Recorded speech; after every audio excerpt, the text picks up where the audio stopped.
Hello viewer, आज की कहानी है भूतिया रास्ता। कहानी सुनने से पहले हमारे चैनल को सब्सक्राइब कर दे ताकि मैं आगे भी आप लोग के लिए नई नई कहानियां लेकर आती रहूं। धन्यवाद। कहानी स्टार्ट करते हैं। एक हॉस्टल में तीन दोस्त रहते थे।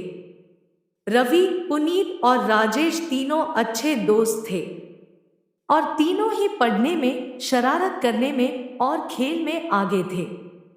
इसलिए सब उनको पसंद करते थे और इसी बात का फायदा उन लोगों को मिल जाता था।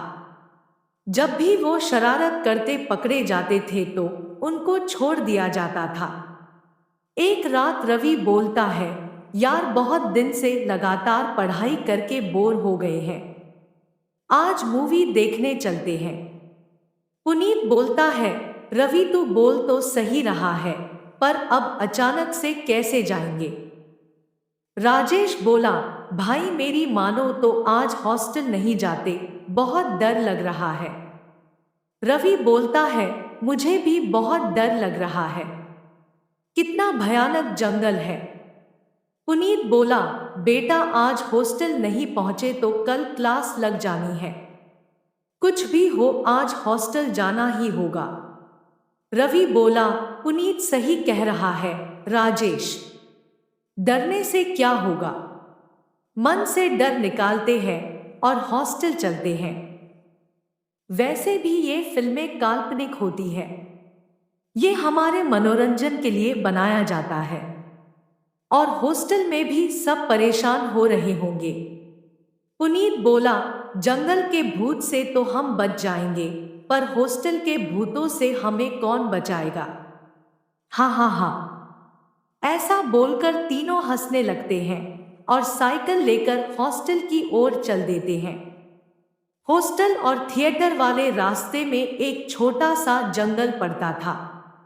वो बहुत डरावना और अंधेरा भरा था। जब वो लोग वहां से गुजर रहे थे तो तीनों बहुत डरे हुए थे। टॉर्च की लाइट में रास्ता देखते देखते धीरे धीरे साइकिल चला रहे थे। तभी साइकिल के आगे बैठे रवि ने बोला, भाई ये पेड़ पर क्या लटक रहा है। तीनों ने जैसे ही पेड़ पर देखा, एक चुड़ैल का लटकता हुआ हाथ उनके साइकिल के हैंडल पर आ गिरता है। वो तीनों डर के मारे बेहोश हो जाते हैं।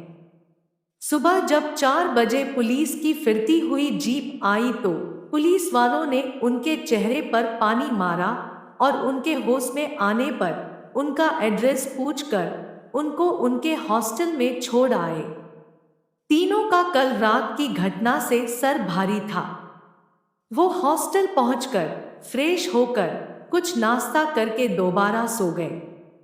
किसी ने भी दोबारा रात की घटना का जिक्र नहीं किया। दिन में अच्छी नींद लेने के कारण उनको रात में नींद नहीं आ रही थी।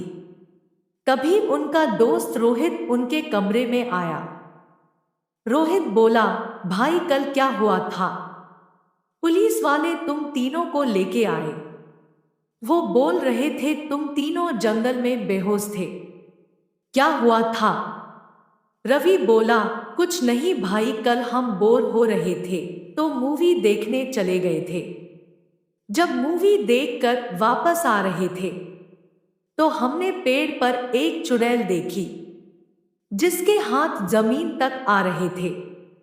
उसके हाथ बहुत लंबे थे, बहुत बड़े नाखून थे। रवि ने सिर्फ ये बोला ही था कि उनके सामने रोहित पेड़ वाली चुड़ैल के रूप में बदल जाता है। ये सब देखकर तीनों फिर से बेहोश हो गए। सुबह होते ही तीनों को हॉस्पिटल ले जाया गया। उन तीनों को बहुत तेज बुखार और कमजोरी महसूस हो रही थी और पूरा शरीर कांप रहा था। नर्स बोली, अब पहले से कैसा लग रहा है। रवि बोला, हम सब पहले से ठीक है। नर्स बोली, चलो अच्छी बात है, तुम सब जल्दी ठीक हो जाओगे। अच्छा बताओ, आखिर तुम लोगों को हुआ क्या था। पुनीत बोला, सिस्टर हम मूवी देखने गए थे वहां से जब आ रहे थे तो रास्ते वाले जंगल में एक हाथ लटकता देखा। जब हमारी नजर पेड़ पर गई तो हम बेहोश हो गए। पेड़ पर चुड़ैल थी। तब पुलिस वाले सुबह हॉस्टल छोड़ गए और उसी रात हमारा दोस्त आया और उसने भी हमसे पूछा तो जैसे ही हमने उसे सब बताया उसने रूप बदल लिया। वो हमारा दोस्त नहीं, वो ही चुड़ैल थी। रूप बदलते ही उसने बोला, कहीं ये ही हाथ तो नहीं, और हम बेहोश हो गए। होश आया तो हम हॉस्पिटल में थे। ये सुनकर नर्स मुस्कुराने लगी। पुनीत बोला, सिस्टर आप क्यों मुस्कुरा रही हो? क्या बात है? नर्स ने बोली, कहीं यही हाथ तो नहीं था। यह बोलते ही नर्स भी उस चुड़ैल में बदल गई। उसके लंबे लंबे हाथ हो गए और वो हंसने लगी। ये सब देखकर तीनों फिर से बेहोश हो गए। वहीं दूर दरवाजे के पीछे खड़ा एक आदमी ओम प्रकाश सब सुन और देख रहा था। ये सब देखने के बाद उसको बहुत अजीब लगा और वह ये जानना चाहता था कि आखिर उन लड़कों के साथ क्या हुआ था। ओम प्रकाश उन सब के बारे में जानने के लिए जंगल में उस पेड़ के पास गया जहां उन तीनों को चुड़ैल दिखी थी। जब वो वहां गया तो उसने एक दो लोगों से पूछताछ की, पर उन्हें इस बारे में कुछ नहीं पता था। तभी उसे वहां एक बूढ़ा आदमी बंसी काका दिखा जो लालटेन लेकर अपनी झोपड़ी की तरफ जा रहा था। ओम प्रकाश ने उस बूढ़े आदमी को जल्दी से रोका। ओम प्रकाश बोला, बाबा रुको जरा, आपसे कुछ पूछना था उस पेड़ के बारे में। बंसी काका बोले, तुम जाओ यहां से, मैं इस बारे में कुछ नहीं कहना चाहता। जाओ जाओ। ओम प्रकाश बोला, अरे रुको बाबा, मैं आपके आगे हाथ जोड़ता हूं। बच्चों का सवाल है। वहां उस हॉस्टल के तीनों बच्चे की हालत बहुत खराब हुई है। उन बच्चों ने बताया था कि उनके साथ उस पेड़ के नीचे दुर्घटना हुई है।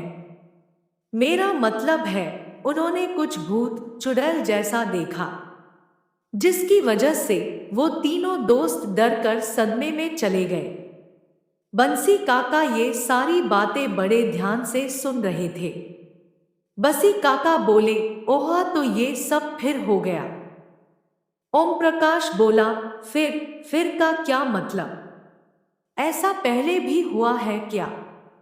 बंसी काका बोले, हाँ बेटा, ये कोई पहली बार नहीं हुआ। ऐसी दुर्घटनाएं पहले भी कई बार हो चुकी है। हॉस्टल का कोई भी आता जाता है, उसके साथ ऐसा ही होता है। पहले कुछ घटनाएं होती है और फिर वो सदमे में चला जाता है। ओम प्रकाश बोला, हॉस्टल के लोगों के साथ ही क्यों? किसी और जगह के लोगों के साथ ये सब क्यों नहीं होता? फिर बंसी काका ओम प्रकाश को पूरी कहानी बताते हैं। बंसी काका बोले, बेटा कुछ साल पहले की बात है। हॉस्टल के कुछ शरारती लड़के लड़कियों को परेशान करते थे और उनको ठीक से पढ़ने नहीं देते थे, और शरारत करते जब पकड़े जाते तो उन बेचारी लड़कियों का नाम लगा देते। एक लड़की थी रेशमा, जो उन लड़कों की शरारतों से बहुत ज्यादा परेशान हो चुकी थी। रेशमा ने उन लड़कों की शरारतों से परेशान होकर उस पेड़ पर लटक कर आत्महत्या कर ली। तभी से उस रेशमा की आत्मा उस पेड़ के आसपास भटकती है और इसलिए वो सिर्फ हॉस्टल के लोगों को ही मारती है। ओम प्रकाश बोला, अच्छा तो ये सारी बात है बाबा, ऐसे तो वो चुड़ैल इस हॉस्टल के सभी लोगों को मार देगी। इसका कोई उपाय नहीं है क्या? बंसी काका बोले, हाँ एक उपाय तो है। इस पेड़ को रात होने से पहले जलाना पड़ेगा। अगले दिन सुबह ओम प्रकाश और बंसी काका दोनों आते हैं और उस पेड़ को जला देते हैं। जब बंसी काका और ओम प्रकाश जंगल से वापस लौट रहे थे, तब उन्हें ऐसा महसूस हुआ जैसे कोई उनका पीछा कर रहा है। जैसे ही वो पीछे मुड़े तो कोई नहीं था। दूसरी बार जब उन्हें किसी ने पुकारा तो बंसी काका और ओम प्रकाश ने पीछे मुड़कर देखा तो वहां एक औरत खड़ी थी, जो उनसे बाहर जाने का रास्ता पूछ रही थी। सुनिए, क्या आपको इस जंगल से बाहर जाने का रास्ता पता है? मैं यहाँ भटक गई हूँ। ओम प्रकाश बोला, हाँ, हम लोग भी अभी जंगल के बाहर ही जा रहे हैं। तुम हमारे साथ चल सकती हो। वह औरत उन दोनों के साथ चलने लगी। तभी बंसी काका की नजर उस औरत के पैरों की तरफ गई। ध्यान से देखने पर पता चला कि उसके पैर तो उल्टे हैं। वो बहुत चौंक गए। जैसे जैसे उसने ऊपर देखा तो उस औरत की आंखें लाल हो गई, उसके बड़े नाखून हो गए और वो एक चुड़ैल के रूप में आ गई। बंसी काका बहुत डर गए। जैसे ही बंसी काका ने ओम प्रकाश को बताना चाहा, चुड़ैल ने उनका गला पकड़ लिया।